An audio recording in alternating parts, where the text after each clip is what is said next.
see all of you here tonight, rather than nobody here tonight, but anyway. I'm from South London originally. I'm a true Londoner, but I've lived in King's Cross for the last 12 years. And King's Cross has changed a lot in that time, but I still love it. It used to be famous for, well, drug pushers, fast women, slow cars. Now it's famous for the Eurostar, a swanky canal basin, and a station that nobody can find the bloody way out of. You need a map and compass and some severe navigational skills to get out. It was so bad that during the Olympics, they had wardens there outside giving out bottles of water. And this is because the Lost Property Department was full of lost people. And the ones that did manage to get out were dropping like flies due to dehydration. Anyway, like I said, I'm from South London originally. Is there anyone else here? Yes. Yes. Yeah? Now, do you find that you suffer from South London neck? Do you find that? When you're being expressive, you do this. You should check it out next time. Anyone else, if you've not noticed this, check out somebody famous like Del Boy, if you don't know anyone from South London, and see, we do tend to do this. My lovely boyfriend pointed this out to me, and then he named it. Yes, but anyway, I suffer from South London neck. I also suffer from pasopragnosia and shagger's hip. Now, pasopragnosia is a dyslexia of the faces, I should say, which means that I don't recognise people's faces. And if I watch a film and the two leading characters are both blonde, for example, I haven't got a bloody clue what's going on. I need a running commentary to tell me. I've spent many a time talking to strange men in the past, thinking I know them. Not wanting to appear rude, before realising they're actually chatting me up. And that's one way of getting shagger's hip. But there's a few other ways of getting shagger's hip. One is by not doing a proper warm-up.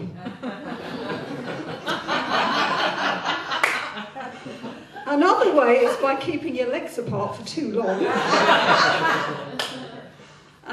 And the third way, which is usually how I get it, is by standing up or walking or standing up for too long in lay-me-down shoes.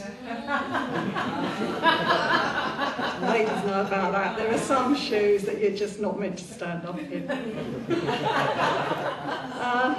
Yeah, that also was how the South London neck came out, really, being expressive. Anyway, aside from all of that, I also suffer from Crohn's disease, or Crohn's and colitis, which is a bit of a bugger, because on a bad day, I get really bad stomachache, and I need to go to the loo to poo a lot. The best way of explaining this is by doing it like this, really. Woke up one morning with a pain in my side. It took my breath away. I thought I was gonna die. I'm in a rut, so I'm draining out my blood, and I can't get off the bog. I feel as sick as a dog, and the crippling pain is giving me a clue. It's Crohn's and colitis blues.